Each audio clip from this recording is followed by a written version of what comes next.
Jadi keluarga Kendil nan pokok ini tidak peduli dengan kemarahan rakyat. Nah, Gibran, pendekar Fufu Fafa, dan Kaisang, Ucil yang isi kepalanya persis sama dengan abangnya. Anapa niku nyuwun sewu tuture jenengan apa ya pantes dirungokke. Dirungokke jenengan sebagai politisi rasanya ya ora enak blas. Melihat bagaimana Pak Jokowi mengambil sikap untuk menangani seluruh kebohongan-kebohongan dan fitnah yang beredar, bagi saya beliau menunjukkan bahwa beliau adalah pemimpin yang memiliki hati yang luar biasa.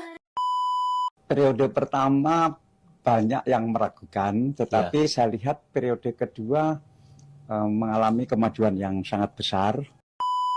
Kan kita melihat Pak Jokowi mempersiapkan lah kebutuhan-kebutuhan pemerintahan berikutnya. Yang diadakan wujudnya sekarang itu bukan untuk Pak Jokowi, tapi untuk kebutuhannya Pak Prabowo nanti. Kantor PCO misalnya, itu kan penggunanya nanti Pak Prabowo. Halo teman-teman perspektifku, waduh gimana nih kabar kalian? Semoga baik-baik saja ya dan semoga selalu diberikan kesehatan.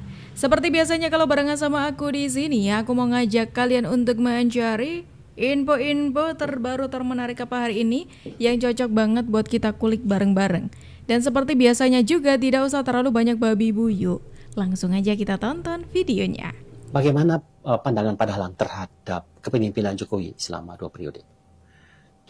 Periode pertama banyak yang meragukan, tetapi saya lihat periode kedua mengalami kemajuan yang sangat besar, dan tentu ada sisi kurangnya, ada sisi lebihnya, tapi saya lihat beliau punya sikap yang jelas sekali, misalnya soal nasionalisme, soal bagaimana ekstremisme harus dikendalikan sekuat-kuatnya, bagaimana invisible hand berjalan begitu kuat tetapi demi Indonesia ada di tengah, misalnya begitu.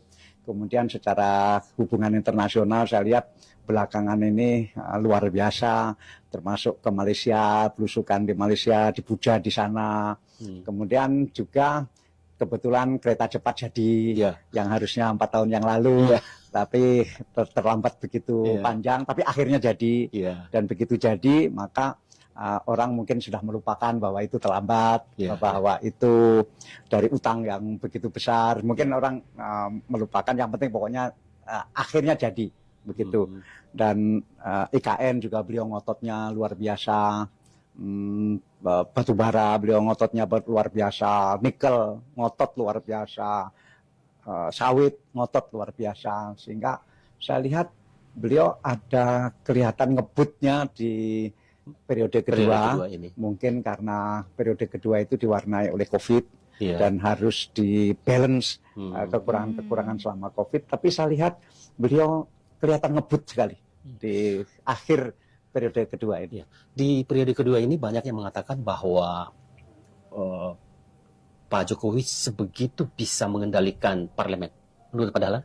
Ya, itu kita semua tahu, dan praktis parlemen di bawah Pak Jokowi, dan itu mungkin orang melihat dari 2 sisi. Sisi kurang baiknya adalah seolah-olah demokrasi ini dilumpuhkan. Sisi baiknya adalah bahwa pembangunan bisa jalan, begitu. Sehingga ini tergantung dari mana melihatnya. Dulu Orde Baru kan juga begitu. Sisi politiknya kan dilemahkan luar biasa, tetapi kan kemajuan ekonominya memang nyata. Bahwa kemudian runtuh setelah krisis moneter 98-99, itu kan ya hukum ekonomi yang lain lagi. Tetapi mungkin bagi para aktivis demokrasi, Pak Jokowi dinilai sangat mengorbankan demokrasi. Dan tetapi bagi yang punya aliran ekonomi ini harus jalan, karena ekonomi tidak mungkin jalan kalau pemerintahan tidak stabil.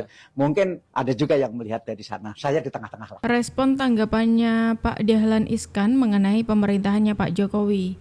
Ini kan sebentar lagi pemerintahannya Pak Jokowi akan segera berakhir, tepat di 20 Oktober nanti ya, kurang dari 1 bulan pemerintahannya Pak Jokowi akan berakhir. Dan ini tadi responnya Pak Dahlan Iskan. Di periode pertamanya Pak Jokowi memang terkesannya Pak Jokowi ini diremehkan dengan segala kebijakannya, tapi di periode kedua ini semakin mulai terlihat nih, mulai kerasa bagaimana manfaatnya. Dan kalau kita melihat ya, Kalau kita melihat Pak Jokowi itu sering sekali kayak diremehkan di awal, tapi ternyata setelah berjalan gitu mulai terasa tuh manfaatnya, mulai terasa ini apa sih pentingnya adanya ini kayak gitu. Ya salah satunya kayak IKN ini aja gitu. Sebagai contoh ya, di awal kayak diragukan, oh ini nggak bakal jadi kayak gitu. Terus coba lihat waktu pelaksanaan 17 Agustus kemarin, orang-orang mengagumi ya kan keindahan IKN, terus sudah nampak jelas bangunan megahnya seperti itu. Ya memang pada dasarnya manusia itu tidak ada yang sempurna, jadi wajar aja ada plusnya ada minusnya dari Pak Jokowi selama 2 periode ini. Bolo, enak sing ngomong ke jarine keluargane Pak D Jokowi, keluarga kentir piye. Waduh. Piye, jan-jan. Wis ra karu-karuan. Jadi keluarga Kendir nan pokok ini tidak peduli dengan kemarahan rakyat. Nah Gibran, pendekar Fufu Fafa, dan Kaisang, Kucil yang isi kepalanya persis sama dengan abangnya, yaitu isinya serba pornografi dan menantang kita semua. Bayangkan keduanya berpakaian kaos hitam bergambar siluet bapaknya dan kaos bertuliskan Putra Mulyono, ini betul-betul menantang kita. Keduanya monster muda ini terang-terangan sedang menantang dan mengejek bangsa Indonesia. Seolah-olah dua-duanya ini mengatakan, hei bangsa Indonesia, mau apa kalian? Hal itu betul-betul luar biasa. Ya. Jadi saya tidak bisa mengekspresikan dengan kata-kata betapa sombongnya, betapa ya kementusnya ya anak-anaknya Mulyono ini. Ya. Saudaraku, 10 tahun berkuasa, si Mulyono yang sombong, tengil, pokok, dan ugal-ugalan ini menginjak-injak konstitusi, menghancurkan demokrasi, dan menindas rakyat sendiri. Sampeyan ijane. Sampeyan apa sampeyan budrek mumpet wis wanu tekan wanu mbun apa tekan cengkok apa. Nggih Mbak Amin. Kok sampai jenengan lho ngendikane ngasih kaya ngono iki ya ngopo. Ribut. Kan Mas Gibran, Mas Kaisang itu kan masih anak-anak muda. Bukan generasi sepuh kados jenengan. Betul. Lah engko nek semua yang ditimpakan ke Mas Gibran, Mas Kaisang dijawab dengan tutur kata. Itu kan kalau orang Jawa nanti dikira nggak sopan, nggak santun.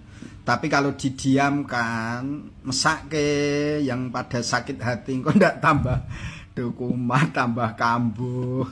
Ya akhirnya piye yo cara yang paling efektif dan efisien. Nah akhirnya ya sudah pakai kaos saja ditulisi. Gitu loh Mbah Amin. Cuman sesimpel itu. Loh jenengan sampai blingsatan kayak ngono ya Bu. Kalimat sing keluar niku nek bener keng napa niku nyuwun sewu tuture jenengan apa ya pantes dirungokke. Dirungokke jenengan sebagai politisi rasanya ya ora enak blas. Didengarkan jenengan selaku orang tua wis ora cocok banget. Terus jenengan selaku ulama apa memang dihalalkan ulama untuk mengatakan gitu. Kalau cerdik pandai cendekiawan landasan teori opo. Lah saiki piye? Dadi ujung-ujunge uring-uringan dhewe ngoten iku to, Mbak. Mbak Amin, lanjut sampean sanjangke betapa sombongnya, betapa kementusnya. Itu kan versi subjektif sampean atau orang-orang yang mungkin tidak sepaham atau sepakat dengan apa yang dilakukan oleh Mas Gibran dengan Mas Kaisang. Tapi saya juga boleh kan Mbak Amin berpendapat, oh itu menandakan justru malah santun. Kenapa? Orang dadak ribut, jawab karo ngeyel, bengak-bengok di medsos atau di mana enggak, cukup pakai kaos gitu wae. Kan gitu. Nah, soal gambarnya gitu siluet atau apa dan seterusnya itu kan kreativitas anak-anak zaman sekarang. Gitu. Emang ya, emang kalau udah rasa bencinya tuh memenuhi gitu ya, itu kayak tidak ada celah untuk bisa melihat sisi positifnya gitu loh. Kalau kalian melihat dari awal perjalanannya Pak Jokowi itu sudah diwarnai dengan kritikan-kritikan dari Mbak Amin Rais yang ya kalian udah tahu lah kritikannya seperti apa gitu. suka banget nih Mbak Amin Rais itu ngeritik orang gitu. Tapi sayangnya saking sukanya ngeritik orang, janjinya sendiri nggak dilaksanain gitu. Makanya orang-orang tuh jadi kurang gimana gitu sama Mbak Amin Rais. Tapi ya nggak sadar kali ya. Melihat bagaimana Pak Jokowi mengambil sikap untuk menangani seluruh kebohongan-kebohongan dan fitnah yang beredar, bagi saya beliau menunjukkan bahwa beliau adalah pemimpin yang memiliki hati yang luar biasa, hati yang besar, dan juga diri yang sudah penuh dengan cinta. Karena dengan cinta tulus dari Bapak dapat memperlihatkan kepada kami semua bagaimana kami dapat terus mendukung Bapak dengan menyebarkan kebaikan dan juga memberitahukan kepada semua orang hasil kerja dan prestasi Bapak. Dan kami belajar bagaimana tidak membalas kebencian dengan kebencian. Kami melihat Bapak sosok yang tenang, tetap berwibawa, apapun hinaan tidak akan dapat melukai jika tidak kita izinkan. Dan Bapak telah menunjukkan itu. Sehat selalu Pak. Kami mendoakan Bapak, semoga Bapak terus berada dalam lindungan Tuhan yang Maha Kuasa. We love you Pak. Aduh, sampai berat gitu ya suaranya ngomongnya gitu. Ini salah satu suara dari rakyat Indonesia yang mengagumi bagaimana Pak Jokowi itu menanggapi setiap fitnahan yang dituduhkan kepada Pak Jokowi ya. Salah satu sikap yang sampai detik ini dikagumi oleh masyarakat banyak termasuk saya juga adalah sikapnya Pak Jokowi setiap kali merespon hinaan-hinaan dari orang-orang. Diam dan tetap bekerja aja kayak gitu. Karena kalau menurutku kalau misalkan nanti Pak Jokowi merespon malah jadi panjang nanti ceritanya ya. Yang senang mereka yang bawa isu ini bakal senang. Kenapa? Karena ya ada bahan ya. Ada bahan yang terus digoreng terus kayak gitu. Dan disitulah Pak Jokowi makanya disitu Pak Jokowi memilih untuk diam. Dan ya udah gitu loh, pilih bekerja aja sesuai dengan job desk-nya Pak Jokowi seperti itu. Ngomong-ngomong soal sebentar lagi akan pergantiannya antara Pak Jokowi kepada Pak Prabowo, ini ada yang menarik nih. Jadi memang di eranya Pak Jokowi ini menuju ke eranya Pak Prabowo ini kan melanjutkan programnya Pak Jokowi gitu ya. Karena ya programnya bagus untuk masyarakat juga, jadi ngapain tidak ada alasan untuk tidak melanjutkan kayak gitu loh. Nah dari proses keberlanjutan ini Pak Jokowi itu selalu memberikan support penuh gitu loh kepada Pak Prabowo. Bahkan kayak seperti memberikan ruang kepada Pak Prabowo untuk menyicil kayak contohnya membangun kantor komunikasi kepresidenan yang sekarang itu diketuai oleh Bung Hasan Nasbi ya.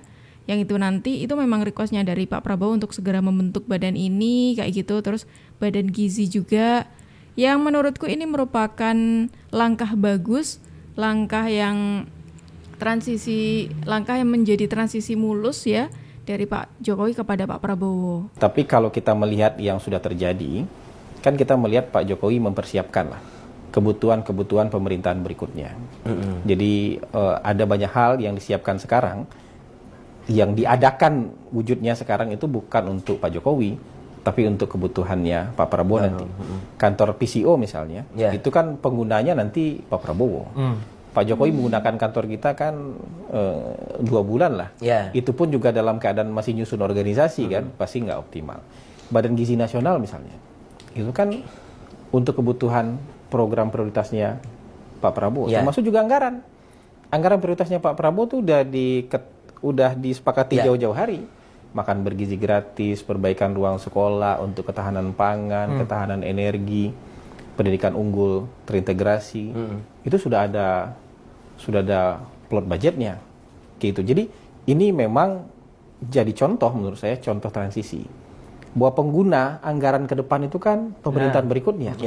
Jadi memang presiden yang sekarang mau sama pendidikan politiknya mau beda, harusnya memang tanya program prioritas berikutnya apa, yang perlu disiapkan apa, karena bagaimanapun ketok palunya di zamannya presiden yang sekarang, presiden yang setelah nggak lama setelah ketok palu dia nggak menjabat lagi. Jadi ini penting nih supaya nanti maksud saya pemerintahan berikutnya tuh bisa langsung tancap gas. Begitu dilantik, dia anggaran buat program prioritas dia tuh sudah ada, gitu, dia sudah bisa jalan. Begitu Januari 2025 dia bisa jalan dengan rencana-rencana yang itu. Jadi inilah contoh yang baik transisi lah. Dimulai dari sekarang. Nah, kalau ini bisa terjadi juga 5 tahun yang akan datang, 10 tahun yang akan datang, 15 tahun yang akan datang, menurut saya ini akan jadi contoh yang baik gitu. Kalau hanya sekedar lempar trin transisi, kita bilang bicara ini, kita bicara ini, tapi nggak disupport anggarannya, ya dia akrobat lagi. Di tahun pertamanya. Tahun pertama dia akrobat dulu gitu, dia akan susah. Atau political will-nya dari antar presiden ini nggak jalan, ya sama aja susah. Iya, susah. Jadi menurut saya ini contoh yang baik lah, dipersiapkan. Ini kan karena sama aja kubu politiknya. Iya mungkin hari ini ya, tapi ke depan kalaupun nggak sama kubu politiknya harusnya begini. Bismillahirrahmanirrahim.